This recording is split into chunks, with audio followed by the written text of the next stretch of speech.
नमस्कार, मेरा नाम है मैक्स और मैं स्वागत करता हूं आप सबका अपने YouTube channel max centre for study. और आज हम करंट टॉपिक के अंतर्गत देखेंगे रिसेंटली जो न्यूज़ में चल रहा है सरकार का किसी संगठन पर बैन। तो बैन जो न्यूज़ में चल रहा है वो चल रहा है PFI का, यानी कि पॉपुलर फ्रंट ऑफ इंडिया। इस पर सरकार ने बैन लगाया है। अब हम देखेंगे इससे रिलेटेड कौन कौन से कानून सरकार ने किस लॉ के तहत इस पर बैन लगाया है, और जो ये एसोसिएशन है इसको क्या कॉन्स्टिट्यूशनल कुछ राइट है इस बैन को चैलेंज करने के, और कौन कौन से इसमें कॉन्स्टिट्यूशनल आर्टिकल एक्टिव हो रहे हैं। तो आज इसी के तहत हम जानेंगे इसको। तो किसी भी संगठन पर बैन लगाने के लिए 3 तत्व मौजूद होने चाहिए, 3 एलिमेंट। नंबर 1 एक स्टेट होनी चाहिए, एक लॉ होना चाहिए, एक एसोसिएशन होनी चाहिए। यानी कि ये लॉ इसको राइट देगा कि आप बैन लगा सकते हो किस पे, किसी एसोसिएशन पे। यानी कि इस लॉ से स्टेट को राइट मिलता है। तो कौन से लॉ से स्टेट को राइट मिला है बैन लगाने का? वो मिला है अनलॉफुल एक्टिविटी प्रिवेंशन एक्ट 1937 का क्लॉज 3। ये देता है सरकार को राइट, स्टेट मीन्स गवर्नमेंट। यहाँ सरकार को ये राइट देता है कि अगर उसकी राय है, ओपिनियन है, ओपिनियन अभी आप स्क्रीन पे देखिएगा कि क्या कहता है ये आर्टिकल, ये एक्ट कि ओपिनियन है सरकार की कि एसोसिएशन है और उसकी एक्टिविटी अनलॉफुल है, तो वो इस पर बैन लगा सकती है गजेटर ऑफ इंडिया में निकाल के। जो इंडिया का गजेट होता है उसमें निकालेगी और इसका बैन लगाएगी।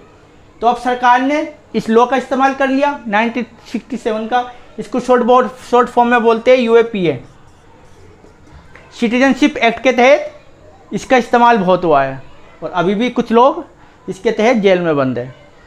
तो UAPA का क्लॉज 3 राइट सरकार को पावर देता है।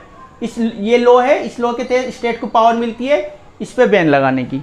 अब सरकार ने तो अपना काम कर दिया इस पे बैन लगाने का। क्या इस एसोसिएशन को राइट है कि स्टेट के लगाए हुए बैन को वो चैलेंज कर सके कहीं पर? क्या उसे कॉन्स्टिट्यूशनल कुछ रेमेडी है? तो देखते हैं कि अब एसोसिएशन, स्टेट ने अपना काम किया और स्टेट ने दूसरा भी काम किया है। जब हम इसके राइट में देखेंगे तो वहाँ आपको पता चलेगा कि सरकार ने पहला तो ये किया और दूसरा उसके पास क्या था। तो अब देखिए हम देखते हैं कि एसोसिएशन के पास क्या राइट्स है। अब एसोसिएशन के पास राइट होते हैं, कॉन्स्टिट्यूशनल राइट है। अब आप देखेंगे फंडामेंटल राइट, फंडामेंटल राइट्स 19(1) का C, ये पावर देता है एसोसिएशन बनाने की। किसी भी सिटीजन को एसोसिएशन बनाने का राइट है। इसका ही क्लॉज 4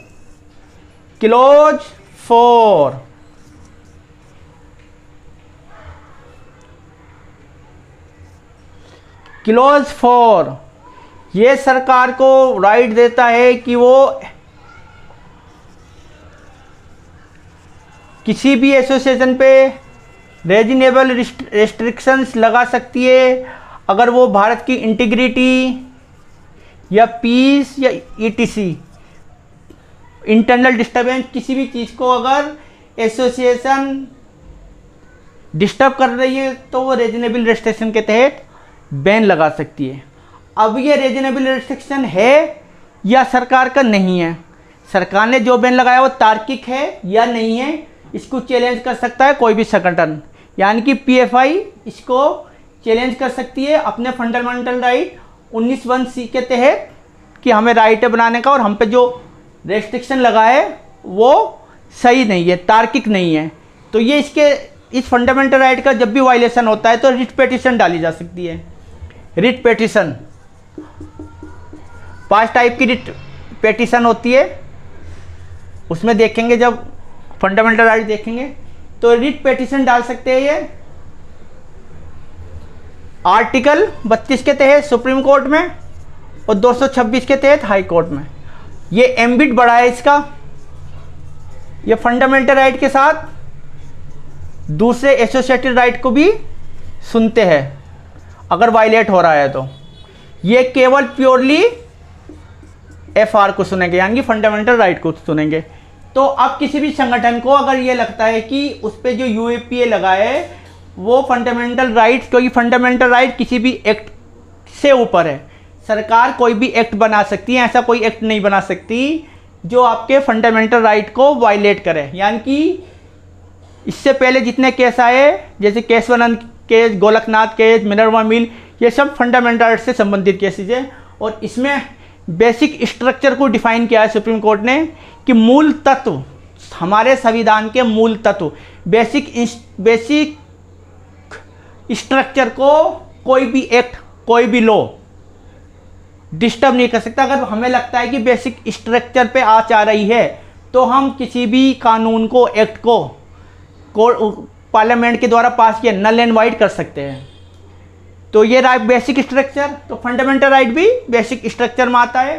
तो अगर लगता है इसको कि रीजनेबल रेस्ट्रिक्शन में जो कॉन्स्टिट्यूशन ने 19(1)(c) के क्लोज 4 में दी है, अभी हम देखेंगे स्क्रीन पर कि 19(1)(c) क्लोज क्या कहता है और गजिस्टर जिसमें निकाला गया गजट ऑफ इंडिया में वो क्या है और यूएपीए क्या है, ये देखेंगे।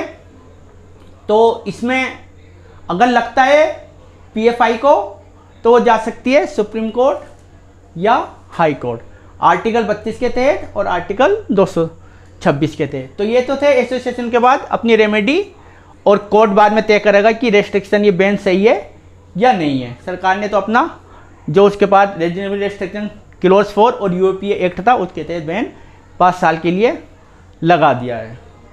तो ये था आज अभी जो रिसेंटली न्यूज़ में था बैन से संबंधित एक्ट और बैन से संबंधित कॉन्स्टिट्यूशनल राइट रेमेडी, ये अभी शॉर्ट में डिस्कस किया है।